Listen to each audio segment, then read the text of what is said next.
অনেক অনেক সময় আগের কথা বলছি। কোনো এক গভীর জঙ্গলে একটা গাছের ডালে বসবাস করত এক কাক দম্পতি। কাকের মধ্যে ছেলে কাকের নাম ছিল কালু আর মেয়ে কাকের নাম ছিল মিনু।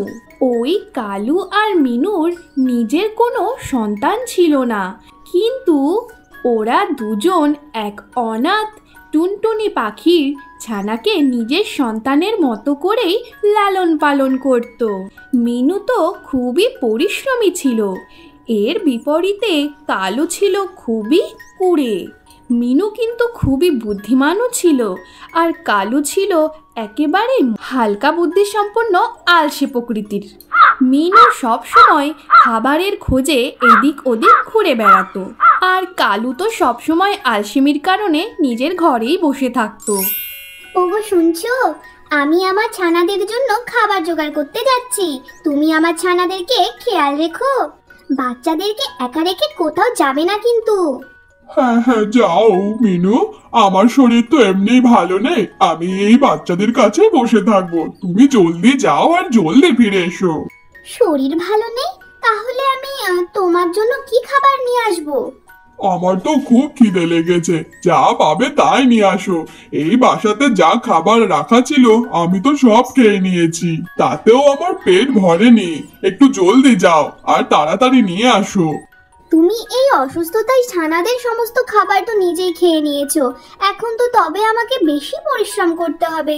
তুমি যদি আমাকে একটু সাহায্য করতে তাহলে আমার একটু সুবিধে হতো। না না, আমার শরীর একদম ভালো নেই, যাও তুমি যাও।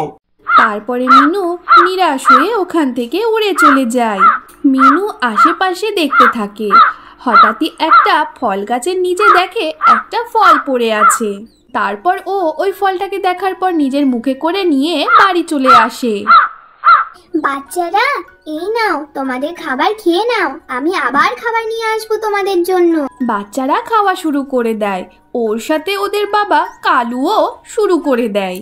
খাওয়ার সময় ওর তখন সমস্ত অসুখই চলে যায়। আসলে ও নিজের আলসেমিটাকে অসুখের বাহানা বানাতো। ও সারাদিন ঘরের মধ্যে চুপচাপ বসে থাকতো আর বসে বসে খাবার খেত, কোনো কাজই ও করতো না। খাওয়ার সময় তো তোমার শরীর একেবারে ভালো হয়ে গেল, আর কোনো কাজের কথা বললে তখন তো তোমার খুব শরীর খারাপ হয়ে যায়। শোনো গো, আমি কিন্তু তোমার ওই নাটক বুঝে ফেলেছি। আরে আরে মিনু, কাজ তো সব তুমি করে নাও, আর আমার শরীর যখন ভালো হয়ে যাবে আমি ঠিক তখন করব কাজ। আর এখন তো কোনো কাজ নেই, যদি কোনো কাজ থাকে তো আমাকে বলো। শোনো গো, বর্ষা চলে আসছে, আমাদের এই বাসাটাকে একটু মজবুত করতে হবে।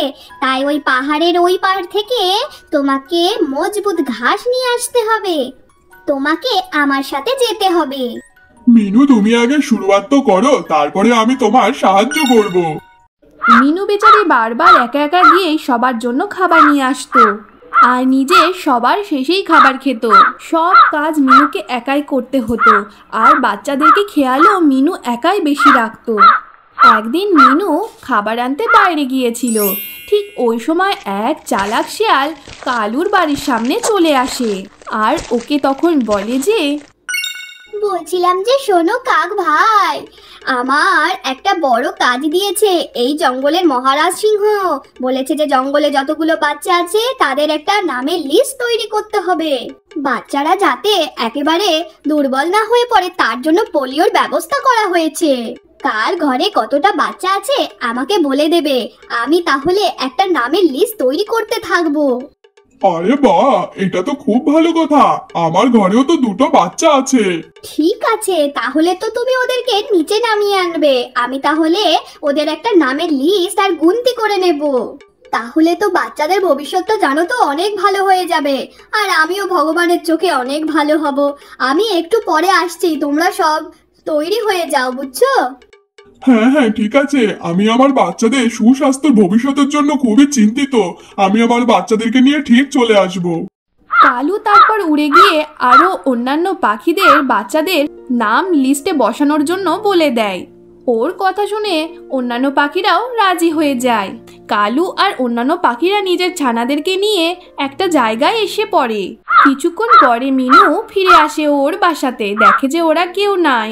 তারপরে ও আবার ওখানেই চলে যায় যেখানে কিনা সমস্ত পাখিরা উপস্থিত আছে। আরে আরে, তুমি এদেরকে নিয়ে নিচে কেন চলে এসেছো? এরা তো এখনো অনেক ছোট, এদেরকে নিয়ে আসা তুমি উচিত করনি।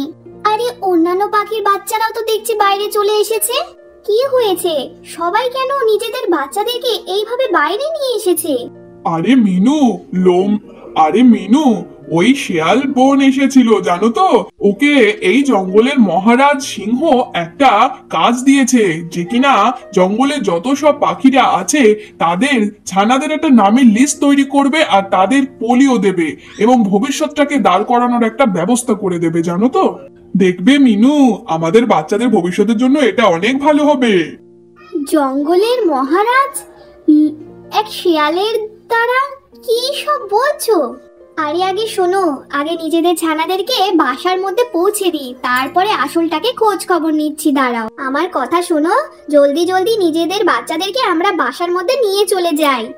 আরে মিনু, বাচ্চাদের ভবিষ্যৎ ভালো হবে। তুমি এটা কি বলছো মিনু? আমি সব বুঝতে পেরেছি। আমি বাচ্চাদের ভবিষ্যৎ নিয়ে যে এইসব কি চলছে সব বুঝতে পেরেছি, বুঝেছো? তুমি বোঝার চেষ্টা করো, নয়তো কিন্তু অনর্থ হয়ে যাবে। জলদি বাচ্চাদেরকে নিজেদের বাসার মধ্যে নিয়ে যাই, চলো। তারপরে মিনু সমস্ত পাখিদের বাচ্চাদেরকে নিজেদের বাসায় নিয়ে যাওয়ার জন্য বলে দেয়, আর নিজের ছানাদেরকেও ও নিজের বাসায় নিয়ে চলে আসে। বাচ্চাদেরকে নিজের বাসায় রাখার পরে ও তখন সেই শেয়ালের এলাকায় চলে যায় উড়ে। ও দেখে যে একটা শেয়াল আর একটা শকুন মিলে কথাবার্তা বলছে। আরে শকুন শোনো, আমাদের এই যে ভাবনা চিন্তাটা করাটা না, এটা কিন্তু সফল হতে চলেছে। এখন দেখো না, সমস্ত পাখির বাচ্চারা নিচে চলে আসবে আর নাম লিস্টে লেখার নাম করে আমরা দুজন মিলে সমস্ত পাখিদেরকে খেয়ে সাবার করে দেব। আজ আমাদের একসাথে অনেক খাবার পেয়ে যাব। আরে বাহ, এটা তো অনেক খুশির খবর। আজকে তো তাহলে ভালোই খাওয়া দাওয়া জমে যাবে পুরো। কিন্তু বলছিলাম যে জঙ্গলের মহারাজ যদি জেনে যায় তাহলে তো বহুত মুশকিল হয়ে যাবে। তুমি শুধু ভয় পেও না, মহারাজ কিচ্ছু জানতে পারবে না। তুমি শুধু আমার সাথে চলো, ভয় পাওয়ার কোনো কারণ নেই। ওপর থেকে মিনু কাক সব শুনছিল। ও তখন ওই শকুন আর শেয়ালের কথা শুনে স্পষ্ট বুঝে গেল যে এটা ছিল শেয়ালের একটা বড় চাল, যেটাই কিনা ও সমস্ত পাখিদেরকে নিমিষেই শেষ করে দেবে। তারপরে মিনু উড়ে এসে নিজের এলাকায় চলে আসে। তারপরে ও সমস্ত পাখিদেরকে এইসব কথা বলে দেয়। আরে আরে মিনু, তুমি এটা কি বলছো? এত বড় সাহস ওই শিয়ালের! এত বড় ভাবনা চিন্তা করেছে আমাদের পাখিদের বাচ্চাদেরকে খেয়ে নেওয়ার জন্য। দাঁড়াও, আমরাই ওদেরকে মজা দেখাচ্ছি। হ্যাঁ টুনি বোন, তুমি ঠিকই বলেছো। চলো আমরা মিলে ওদেরকে একটা শায়েস্তা করার ব্যবস্থা করে দিই। আমার কাছে না একটা খুব ভালো আইডিয়া আছে। ওই যে সামনে ওই কুড়ে ঘরটা দেখছো না, ওইটার ভেতরে ওই শেয়াল আর শকুনটাকে ঢোকাতে হবে আমাদেরকে, তারপরে ওদের মজা দেখাতে হবে। এইটার জন্য তোমাদের সবারই আমার হেল্প চাই। তুমি চিন্তা করো না মিনুকা, আমরা সবাই তোমার সাথে আছি। এর কিছুক্ষণ পরের মধ্যেই সেই শেয়াল আর শকুনটা চলে আসে। আরে আরে এসো এসো মহারাজা, আপনার এই মতামত আমরা স্বীকার করছি। আপনার কথা মতো আমরা এই জঙ্গলের সমস্ত ছানা বাচ্চাদেরকে ওই কুড়ে ঘরের মধ্যে একত্রিত করে রেখে দিয়েছি। আপনারা চলুন আর ওদের নামের লিস্ট তৈরি করুন আর ওদের ভবিষ্যৎটা ভালোভাবে গড়িয়ে তুলে দিন। আরে আরে, তোমরা এত বুদ্ধিমানের কাজ করেছো, আমাদের কাজটা তো আরো সুবিধা করে দিয়েছো তোমরা। বেশ বেশ, চলো সবাই আমরা ওই কুড়ে ঘরের দিকে যাই। যেই শকুন আর শিয়ালটা ওই কুড়েঘরের মধ্যে ঢুকে যায়, ঠিক তখনই টুনি পাখি জলদি জলদি করে ওই ঘরের দরজাটা বন্ধ করে দেয়। এরপরে সেই শিয়াল আর শকুন মিলে দরজা পিটোতে থাকে। আরে বলছিলাম যে এই ঘরের মধ্যে তো কোনো পাখির বাচ্চাই নেই, তোমরা কেন দরজা বন্ধ করে দিলে? দরজা খোলো, ভেতরে অনেক অন্ধকার। আরে আমাদের ভয় করছে তো। আরে ভেতরে তো পাখির ছানারা নেই, আছে তো সাপ আর বিছে। আমি কিন্তু ভেতরে সাপ আর বিছে ছেড়ে দিয়েছি, তোমাদের দুজনার স্বাগত তো একটু ভালো করেই হতে হবে, তাই না? আরে বলছি যে ভেতরে তো পুরোই অন্ধকার, আমরা তো কিছুই দেখতে পাচ্ছি না। যদি সাপ আর বিছে আমাদের কামড়ে দেয়, আমরা তো দেখতেও পারবো না, আর আমরা তো মরেই যাব। তোমরা দুজন মিলে আমাদের ছানাদেরকে মেরে ফেলার প্ল্যান করেছিলে না, এবার নিজেরাই মরো। তোমাদের জন্য এইটাই শাস্তি। আমাদের অনেক বড় ভুল হয়ে গেছে, তোমাদের বাচ্চাদের দিকে আমরা কখনোই দেখবো না, আমাদেরকে দয়া করে ছেড়ে দাও তোমরা। আমরা দুইজনেই জঙ্গল ছেড়ে অনেক দূরে চলে যাব, কৃপা করে দরজাটা খুলে দাও না তোমরা। ভেতরে কিন্তু অনেক অন্ধকার, আমাদের কিন্তু খুব ভয় করছে। তারপরে সমস্ত পাখিরা নিজেদের বাসায় ফিরে চলে আসে ওই শেয়াল আর শকুনকে কুঁড়ে ঘরের মধ্যে ছেড়ে দিয়ে। ওদের কথা শোনার মতো আর ওখানে কেউই ছিল না। শকুন আর শেয়াল মিলে ওই ঘরের অন্ধকারের মধ্যে বসে বসে কাঁদতে থাকে। এইভাবে কাকের বুদ্ধি অনেক কাজে আসে আর শেয়াল আর শকুন মিলে নিজের কর্মের ফল পেয়ে যায়।